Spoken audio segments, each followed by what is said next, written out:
My name is Harper, and I'm 28 years old. What I'm about to tell you is the story of how I took my life back. It's the story of the day my family pushed me 1 inch too far, and in doing so, set me free. But before I tell you how everything flipped, like and subscribe, and drop a comment to let me know where you are watching from. The departure board was a liar. It flickered with cities I would never see, times that were no longer mine, and one word in stark red letters that felt like a punch to the gut: canceled. My train, my escape, my one chance to get away for a few days and pretend I had a normal life. Canceled. The handle of my cheap suitcase dug into my palm, the plastic groaning under the pressure of my white-knuckled grip. I stared at the board, willing the word to change, to flicker back to on time, but the red letters were steady, burning into my vision. Around me, the Grand Central Station hummed with a life that felt 1,000,000 miles away. People rushed past, their faces a blur of purpose. They had places to go, people to see. I had nowhere to go, and the people I was with were the very reason I was trapped. "Careful, don't trip," my brother Leo sneered from behind me. His voice was low, meant only for me, but it carried the weight of 1,000 other insults I had swallowed over the years. I didn't turn around. I didn't need to see the smug look on his face. I had it memorized. It was the same look he'd had when he'd borrowed my college savings, and the same look he'd worn when he told me my new haircut made me look even more serious than usual. Then came my mother's laugh. It wasn't the warm, comforting sound a mother's laugh should be. It was sharp and thin, like glass shattering on a tile floor. It cut through the station's noise and lodged itself right next to the panic rising in my chest. Her laughter was his permission slip. It always was. It told him his cruelty was not only acceptable, but amusing. I felt a presence slide up next to me. My cousin Chloe. She smelled faintly of expensive perfume and entitlement. She leaned in, her voice a conspiratorial whisper that was loud enough for all of them to hear. Imagine her face when she finds out her ticket isn't even valid. She didn't even try to hide the glee in her voice. She actually thought we'd pay for a real one. The pieces clicked into place, cold and jagged. The train wasn't canceled. My ticket was. It had never been a real ticket. The confirmation email they'd forwarded me, the one I had printed out and held in my trembling hand, was a fake. The entire trip, a long-promised weekend getaway to celebrate my promotion at the accounting firm, was a lie. This whole morning, the rushed breakfast, their fake smiles, their insistence on coming to the station to see me off, it was all a setup for this single moment. For this punchline. Their laughter swelled behind me, a chorus of mockery. It wasn't a prank. A prank is meant to be funny for everyone in the end. A prank is when you hide someone's keys and then help them find them. This was different. This was an execution of my spirit, performed on a public stage for their entertainment. The sound echoed in the cavernous hall, bouncing off the marble floors and the high vaulted ceilings. It felt like the whole station was laughing with them, pointing at the stupid, gullible girl who still believed her family might actually love her. I finally turned to face them. Leo stood with his arms crossed, a triumphant smirk plastered on his face. Chloe was filming me with her phone, her thumb already hovering over the share button, no doubt.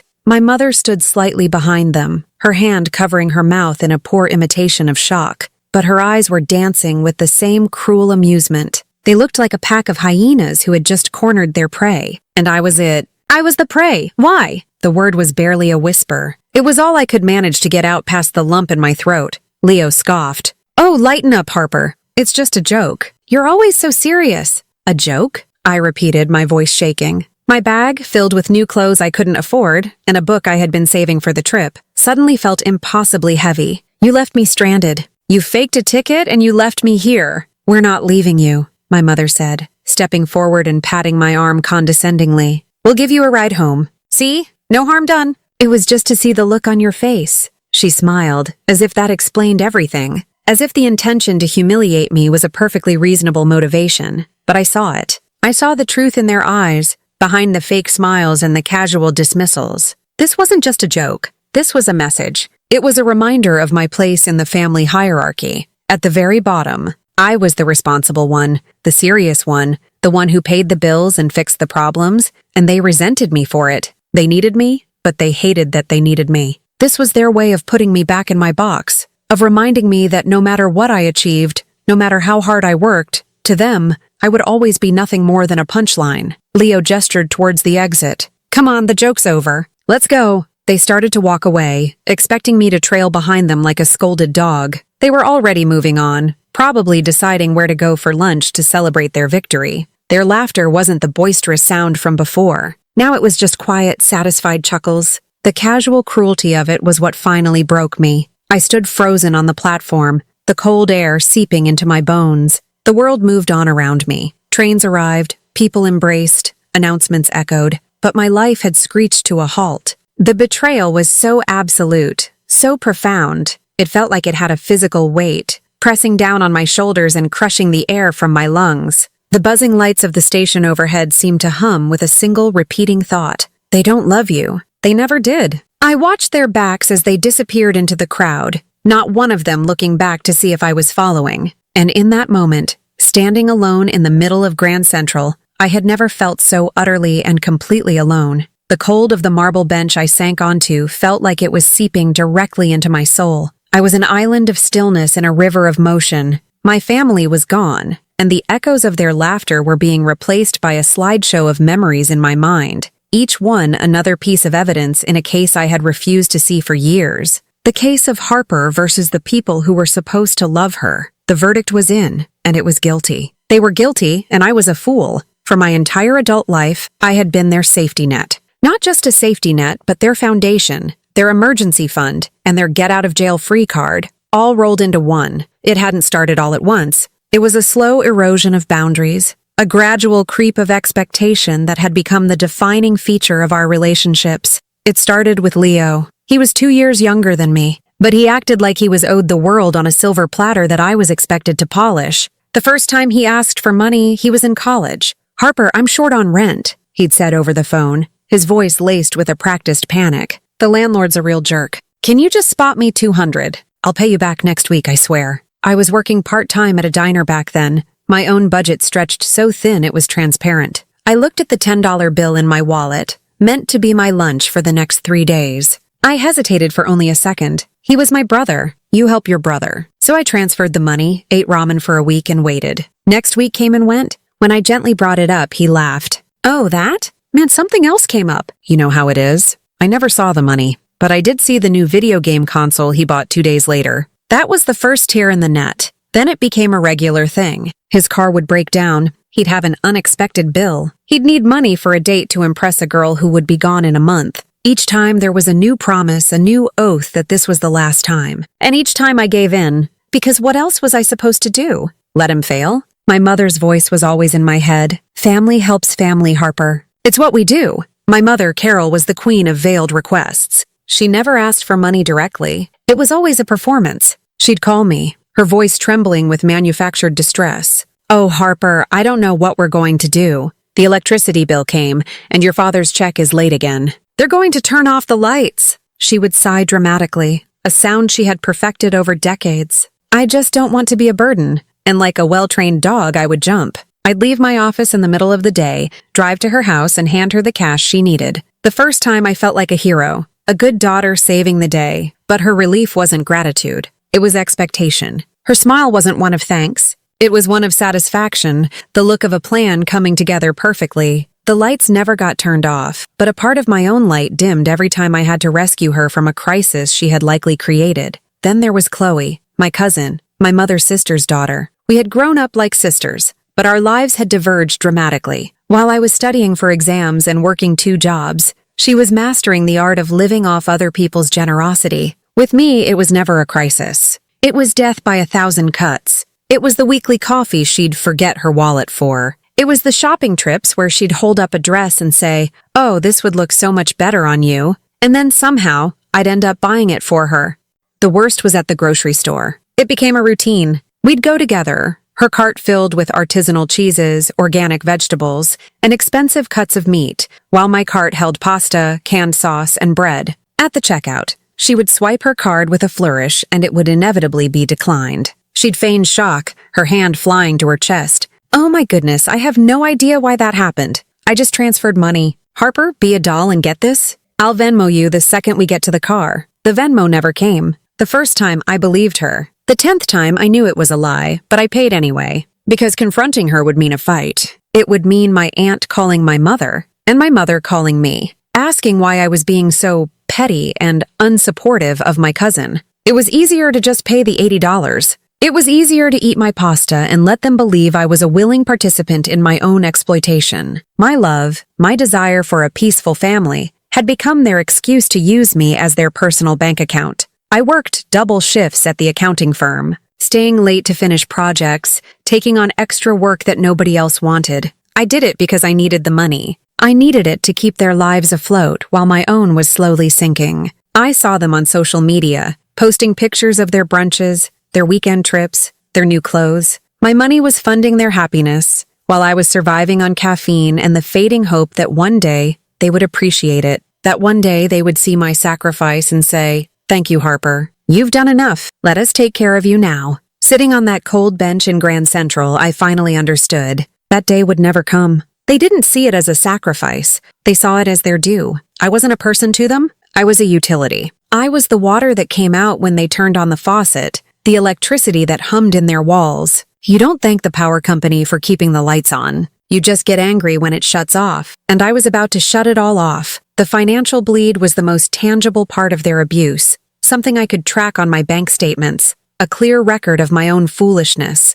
But the deeper cuts, the ones that had truly hollowed me out, weren't financial. They were emotional. They were the constant, low-grade mockery that they dressed up as love, the little jokes that were designed to keep me small. Every holiday, every family dinner was a minefield. I learned to brace myself the moment I walked through the door. The main event was always me. My life, my choices, my personality, they were all fodder for their entertainment. "Here comes the fun police," Leo would announce as I walked in, and everyone would laugh. It was their favorite nickname for me, because I didn't drink until I was sick like he did, because I worried about them driving home after too many glasses of wine, because I would ask them to please keep their voices down when they started screaming at each other over a card game. My concern was twisted into a character flaw. I was too serious. Christmas was the worst. One year, I had worked overtime for 3 straight months to save up enough money to buy them all decent gifts. I was so proud. I had gotten my mother a beautiful cashmere scarf she'd pointed out in a store window,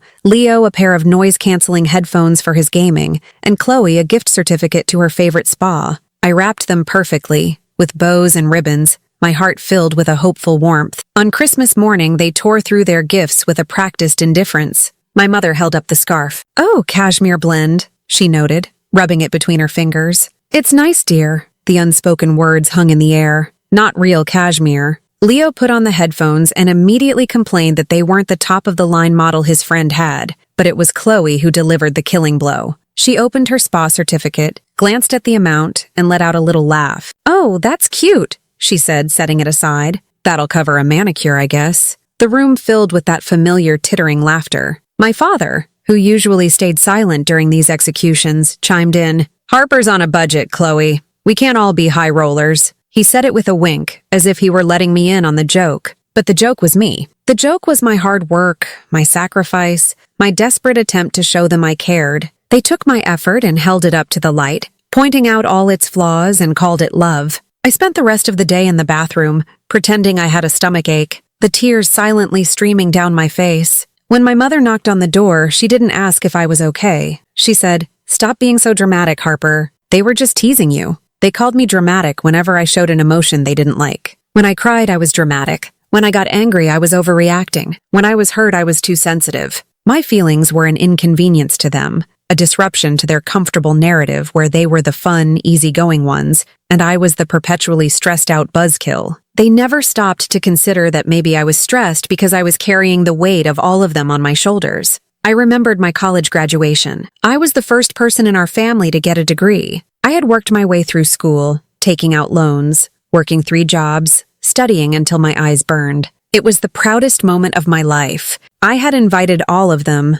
my heart soaring with the thought of them seeing me walk across that stage. They never showed up. I sat through the ceremony, craning my neck, searching the crowd for their faces. After it was over, I stood outside in my cap and gown, clutching my diploma, as other families hugged and took pictures and celebrated. My phone finally rang. It was my mother. "Sweetheart, we are so sorry," she said, her voice sounding anything but. "Leo's car got a flat tire on the way. We've been stuck on the side of the highway for hours." I found out later from a picture Chloe posted online that there was no flat tire. They had decided to go to brunch instead. The picture showed all of them, smiling and raising champagne glasses. The caption read, celebrating the weekend. My graduation wasn't even a footnote in their day. When I confronted my mother with the picture, she didn't apologize. She got angry. My God, Harper, can't you let anything go? We were going to come right after. You always have to make everything about you. That night at the train station, the joke went too far. It wasn't just a joke about a train ticket. It was a joke about my promotion,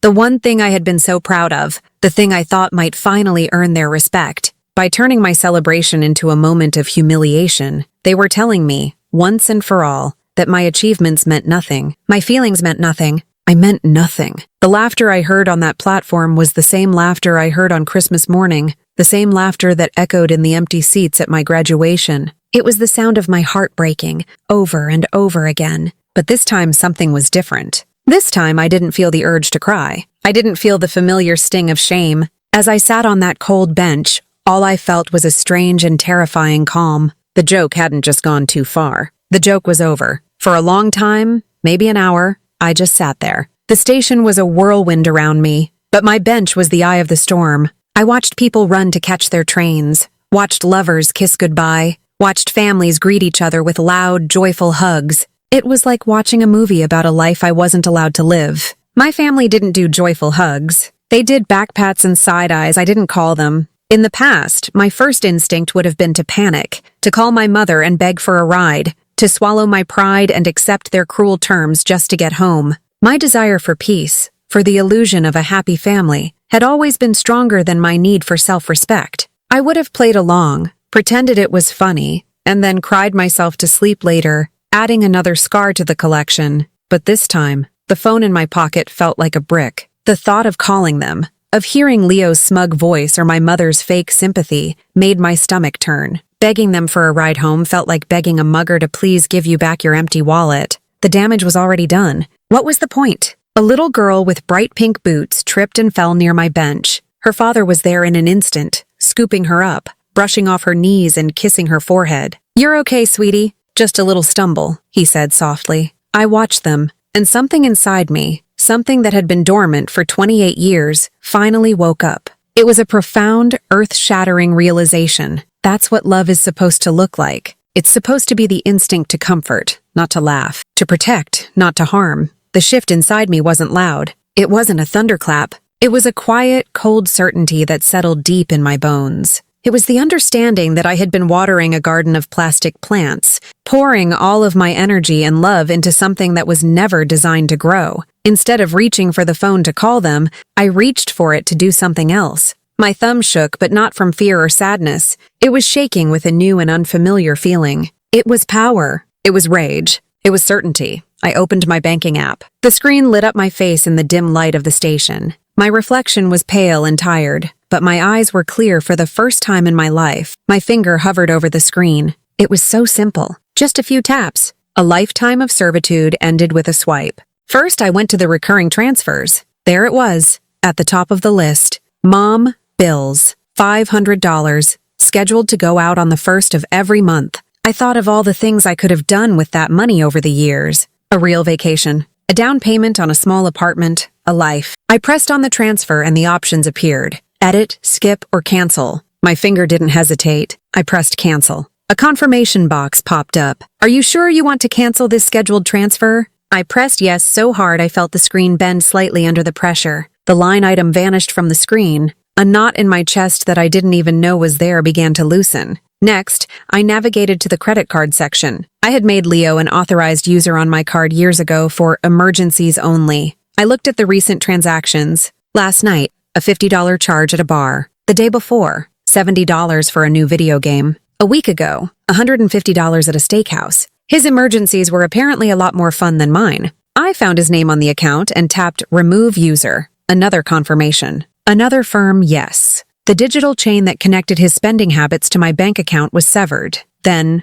the shared accounts. The phone plan, where my mother and Chloe were on my family plan, constantly going over their data limit. I logged into the provider's website. It took me a few minutes to figure it out, but I found the option to suspend their lines. I didn't cancel them outright. That felt too complicated right now, but suspending them sent a clear message. Click Done. The streaming service that they all had the password to. I logged out of all devices and changed the password to something they would never guess. Freedom 28. With each tap of the screen, I felt lighter. It wasn't just about the money. It was about reclaiming my own life, my own resources. For years, they had treated me like a public utility, something they were all entitled to. I had just turned off the power. I had just shut off the water. Let them see how they liked living in the dark. I closed the app and took a deep breath. The air in the station suddenly smelled different. It smelled like possibility. The anger was still there, a hot coal glowing in my stomach. But it wasn't a destructive anger anymore. It was fuel. I looked back at the departure board. My fake canceled train was gone, replaced by new destinations. Philadelphia, Boston, Washington, D.C. cities, places to go. I stood up, my legs feeling steadier than they had all day. I walked over to the ticket counter, pulling my real credit card, my one and only, truly my card, out of my wallet. "One ticket to Philadelphia, please," I said to the woman behind the counter. "The next available train." I had no plan. I had no hotel booked. I had no idea what I would do when I got there. But for the first time in my life, it didn't matter. The only plan I needed was to move forward, to put as much distance as I could between me and the people who thought my pain was funny. The punchline wasn't me being stranded. The punchline was that they had finally, truly set me free. The train to Philadelphia was scheduled to leave in 45 minutes. I found a seat in the waiting area. My newly purchased ticket clutched in my hand like a golden ticket to a new life. My suitcase was at my feet. It was the same bag I'd had when they left me, but it felt different now. It was no longer a symbol of my humiliation. It was my only possession in a life I was about to build from scratch.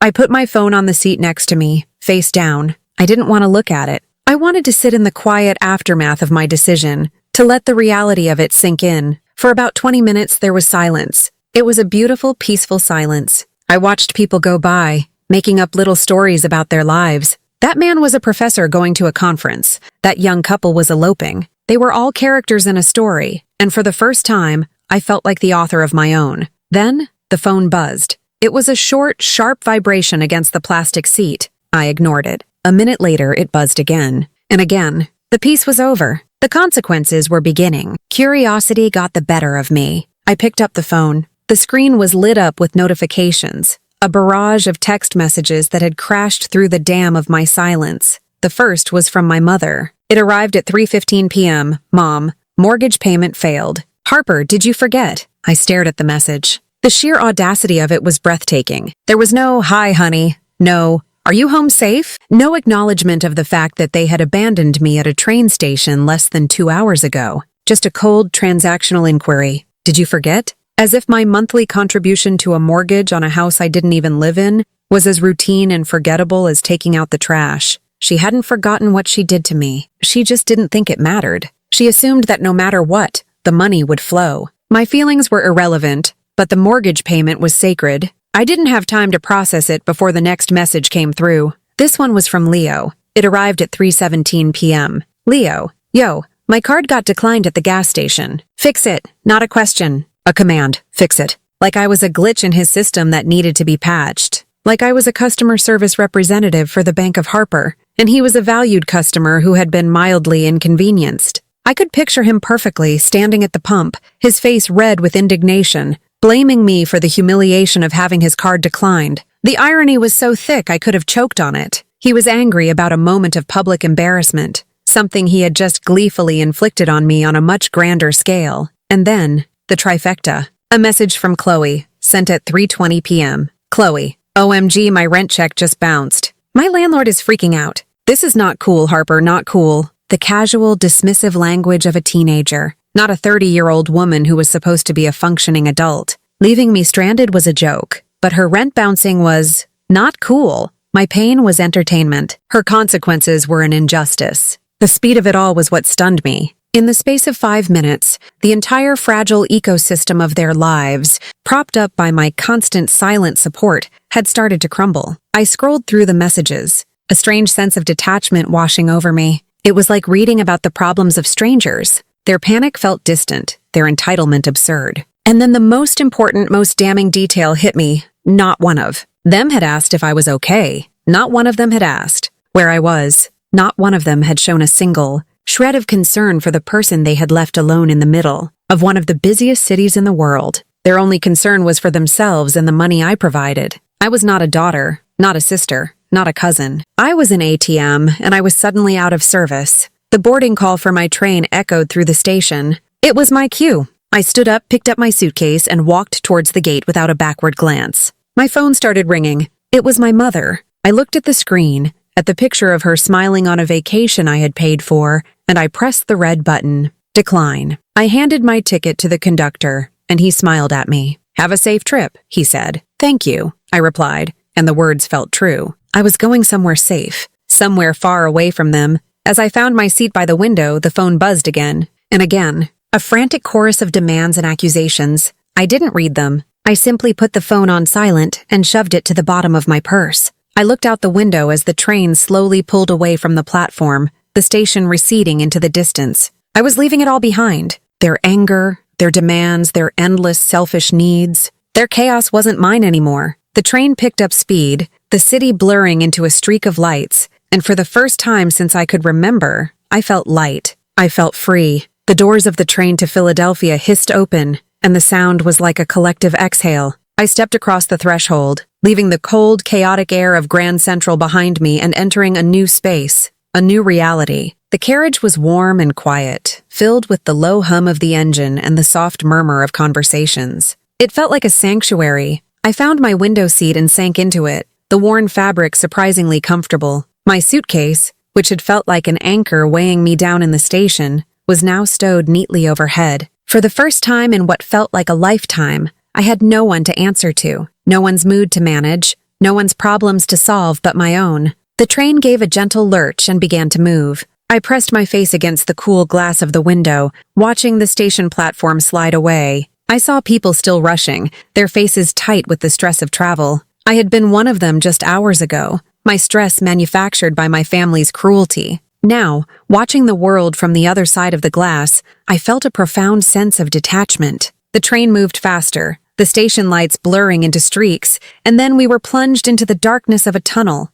When we emerged, the iconic skyline of New York City was spread out before me, magnificent and indifferent. I had lived in its shadow my entire life, in a small apartment that was more of a charging station than a home, a place I slept before heading back to a job I needed to support people who gave me nothing in return. As the train carried me away, the skyscrapers looked like monuments to a life that was no longer mine. With every mile of track we covered, I felt the chains of obligation and expectation that had bound me to that city, to that family, begin to rust and fall away. I looked around at the other passengers. Across the aisle, a young woman who looked like a college student was asleep, her head resting against the window, a textbook open on her lap. In the seats in front of me, a father was playing a card game with his two small children, their giggles filling the air. A man in a suit typed furiously on a laptop, his face illuminated by the screen's glow. They were all strangers, living their own separate lives, completely unaware of the silent revolution that was taking place in my soul. Their anonymity was a gift. Here, I wasn't Harper the reliable daughter, Harper the walking ATM, Harper the family joke. I was just a woman on a train, heading south. The freedom was so new, so absolute, that it was almost terrifying. The little voice of anxiety, the one my mother had so carefully cultivated in me, began to whisper its doubts. What are you doing? Where will you go? You have no plan. You're going to end up alone and broke. They'll never forgive you for this. I took a deep breath and forced the voice down. Forgiveness? Why was I worried about their forgiveness when they had never once asked for mine? And as for being alone, I had been alone my entire life, even when I was surrounded by them. This new solitude was different. It was peaceful. It wasn't loneliness. It was liberation. The train rattled on and my stomach growled, reminding me I hadn't eaten since a piece of toast that morning. I made my way to the cafe car, swaying with the motion of the train. The simple act of walking through the carriages, of navigating this small, self-contained world, felt like an adventure. I bought a lukewarm coffee in a paper cup and a prepackaged turkey sandwich. It was probably the most uninspiring meal I'd ever paid for, but as I sat back in my seat and took the first bite, it tasted like the finest meal I'd ever had. This was the first money I had spent on myself all day. The money for my ticket, for this coffee, for this sandwich, it was all for me. It wasn't to fix a problem, to soothe a manufactured crisis, or to fulfill an obligation. It was simply to nourish myself, to move myself forward. It was a revelation. As I ate, I thought about the prank at the station. From the quiet safety of the train, I could finally see it for what it truly was. It wasn't a joke that had gone too far. It was a calculated act of psychological warfare. They had felt my power growing. I had just gotten a promotion, a significant one. For the first time, my career was moving beyond just paying the bills and into something that looked like success. My growing independence was a threat to their control, a threat to their comfortable lifestyle that depended on my stagnation. The fake ticket wasn't just a prank, it was a leash. It was a way to yank me back, to remind me that no matter how successful I became in the outside world, in their world, I was still the powerless little girl they could laugh at. It was a desperate, pathetic attempt to keep me in my place, and it had backfired spectacularly. They hadn't just yanked the leash, they had snapped it in two. An hour and a half later, the train began to slow. An automated voice announced our arrival in Philadelphia. I gathered my things, my movements calm and deliberate. As I stepped off the train and onto the platform of 30th Street Station, the air felt different. It was the same late afternoon air, but it wasn't heavy with the weight of my history. I stood for a moment, just taking it all in. The station was grand and historic, less chaotic than Grand Central. It felt manageable. I walked outside and hailed a cab, the first I'd ever taken by myself. "To a hotel, please," I said to the driver. "Something clean and inexpensive." He nodded and pulled into traffic. We drove through the city, and I watched the streets of my new temporary home pass by my window. I had no idea what I was going to do tomorrow, or the day after that. But as the taxi pulled up in front of a modest hotel, and I paid the driver with my own money, I knew one thing for sure. I would never ever go back. The click of the hotel room door shutting behind me was the most beautiful sound I had ever heard. It was the sound of a cage door closing, with me on the outside. The hotel room was aggressively beige. The carpet, the curtains, the bedspread, the single, lonely armchair in the corner, all varying shades of tan and brown. The art on the wall was a generic print of a sailboat at sunset. It was the most impersonal room I had ever been in, and yet it felt more like a home than my actual apartment ever had. It was a sanctuary. It was a blank slate, a space with no memories, no ghosts of past insults or disappointments. Here, I was safe. I dropped my suitcase by the door and sat on the edge of the stiff bed. The silence of the room was absolute, broken only by the low hum of the air conditioner. For hours on the train and in the cab, I had managed to keep my phone at the bottom of my purse, a sleeping monster I was afraid to wake. But now, in the safety of this anonymous room, I knew I had to look. I wasn't ready to engage, but I needed to know. I needed to see the full extent of the fallout, not for them, but for me. I needed the final, irrefutable proof that I had done the right thing. With a deep breath, I pulled out the phone. I switched it off of silent mode. The device immediately came to life, vibrating violently in my hand as a flood of notifications poured in. 17 missed calls, 42 text messages, and a string of voicemails. My finger hovered over the voicemail icon. This was it. This was the unvarnished truth of who they were, their panic and rage distilled into audio files. I pressed play on the first one. My mother's number. Her voice started out sickly sweet, the syrupy tone she used when she wanted something. "Harper, sweetheart, it's Mom. Please call me back." I'm starting to get worried. A pause. I could almost hear her taking a breath to recalibrate her performance. "Listen, I think there's been a mistake with the bank. The mortgage payment didn't go through, and I got an alert about the phone plan. It's a big mess, honey." Her voice started to tremble, the practiced tremor of a victim. "After everything we've done for you, I don't understand why you'd do this. Your father is so worried he's beside himself. You're tearing this family apart, Harper. Please just call me. Don't make this worse." I felt nothing. The old programmed guilt was gone. All I could hear was the manipulation. After everything we've done for you, what had they done? They had fed and clothed me, the bare minimum required by law. In return, I had funded their lives for a decade. You're tearing this family apart. No, I wasn't. I was simply walking away from the rubble of something that had never been whole. She wasn't worried about me. She was worried about her mortgage. I deleted the message and moved to the next one. Leo. His voice was a guttural roar, distorted by the phone's tiny speaker. "Harper, who the hell do you think you are?" I had to pull the phone away from my ear. "You cut off my card? You left me stranded at the gas station. I had to call Dad to come pay for it. You think you're so much better than us, don't you?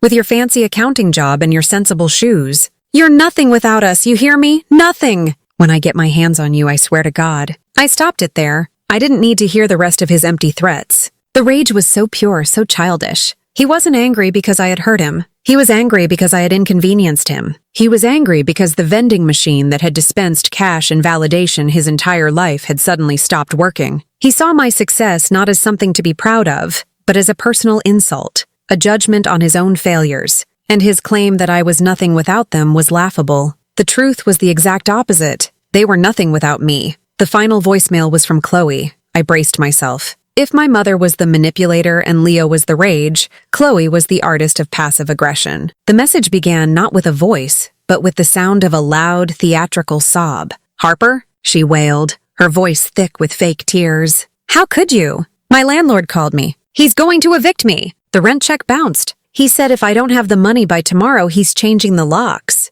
More hysterical sobbing. "I'm going to be on the street, Harper. On the street. Is this what you wanted? To see us all suffer just because you can't take a little joke? I can't believe how heartless you've become." The message ended with a final, shuddering gasp.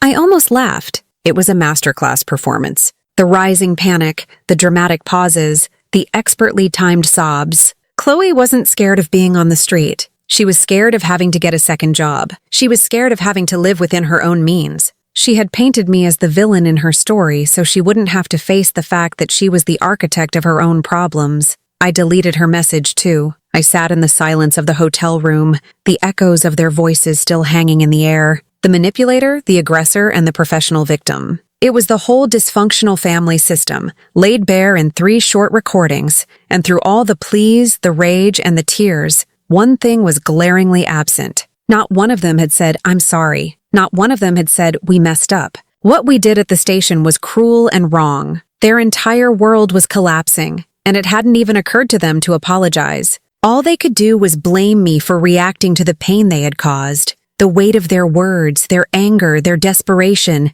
it should have crushed me. It should have sent me into a spiral of guilt, scrambling to call them and fix everything, to put the pieces of their lives back together at the expense of my own. But it didn't. Instead, I felt a profound sense of peace. Their chaos was finally truly just theirs. It was no longer my responsibility. I looked around the beige room, at the generic sailboat sailing into a painted sunset. For them, the sun was setting on their life of ease. But for me, it was rising. I whispered the words into the empty room, a quiet vow to myself. No, I'm finally free. My silence wasn't petty revenge. It was a boundary. It was a declaration of self-worth. It was the loudest, most powerful answer I had ever given them. And they wouldn't hear another word from me. Lying on that stiff hotel bed, staring at the textured ceiling, I felt a floodgate open in my mind. The voicemails hadn't just shown me who my family was in that moment of crisis. They had unlocked a library of memories, of slights and hurts that I had carefully boxed up and stored away for years. I had told myself they weren't a big deal, that I was being too sensitive, that it was just how they were. But now, in the stark clarity of my new freedom, I saw them for what they were, a long, consistent pattern of emotional abuse. The first memory that surfaced was of my car. My first car. It was a 5-year-old Toyota, a boringly sensible sedan, but to me it was a chariot of freedom. I had saved for 2 years to buy it, working nights and weekends. It was the first truly valuable thing I had ever owned. It represented my hard work, my independence. I washed it every weekend. I kept the inside spotless. One Friday night, I came home late from work to find my parking spot empty. A cold panic seized me. I ran inside and my mother waved a dismissive hand from the couch. Oh, Leo took it. He and his friends wanted to go to that concert upstate. He didn't ask. He just took my keys from the hook by the door. I was furious. I stayed up all night, my stomach in knots, waiting for the sound of the engine. The call came at 3 a.m. It was Leo. "Hey," he said, his voice casual, almost bored. "So bad news. Your car is kind of messed up." He had swerved to avoid a deer, he claimed, and hit a guardrail. "The whole front bumper is gone. You're going to have to get it fixed." There was no apology. No concern about my car. Just a statement of fact, an assignment of a new task for me to handle. When I started to cry, he sighed with annoyance. "God, don't be so dramatic. It's just a car. No one got hurt." The next day, my parents convened a family court in the living room, with me as the defendant. "It was an accident, Harper," my father said, his voice calm and reasonable, which was always more infuriating than yelling. "Leo feels terrible about it." Leo sat beside him, looking not terrible, but sullen, like he was the one being punished. "You have insurance, don't you? Just let them handle it. There's no need to be so materialistic about a hunk of metal." Materialistic. They had twisted my violation and my loss into a character flaw. I ended up paying the $1,000 deductible myself. I took the bus to work for a month while the car was in the shop. Leo never offered to contribute a single dollar. He complained about having to bum rides from his friends.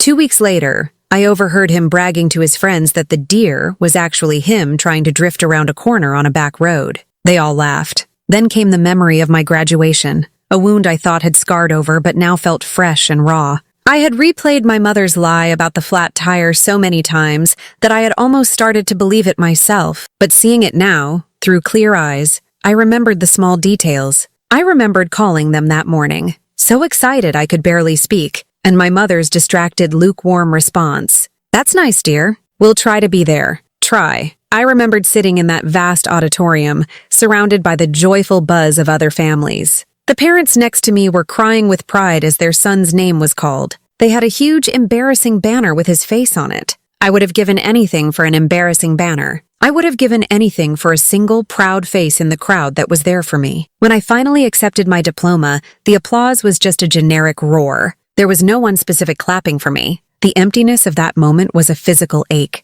They didn't just miss a ceremony, they missed me. They actively chose a mimosa over my proudest moment. And they thought so little of me that they didn't even bother to craft a believable lie. The memories kept coming, each one another layer of resentment I had buried. I remembered all the times I had asked for help, real help, and been dismissed. The time I had a terrible flu, the kind where your whole body aches and you can't even lift your head. I called my mother, my voice hoarse, and asked if she could possibly bring me some soup. There was a long silence on the other end of the line. "Honestly, Harper," she finally said, her voice dripping with disappointment. "You're 24 years old. You need to be more resilient. The world is a tough place. Stop being so weak and just order something online." Weak. I was weak for being sick. But my brother was just having a tough time when he needed me to pay his rent for the 6th month in a row. My cousin was a free spirit when she couldn't hold down a job. My parents were unlucky when they mismanaged their finances again. Their flaws were circumstantial.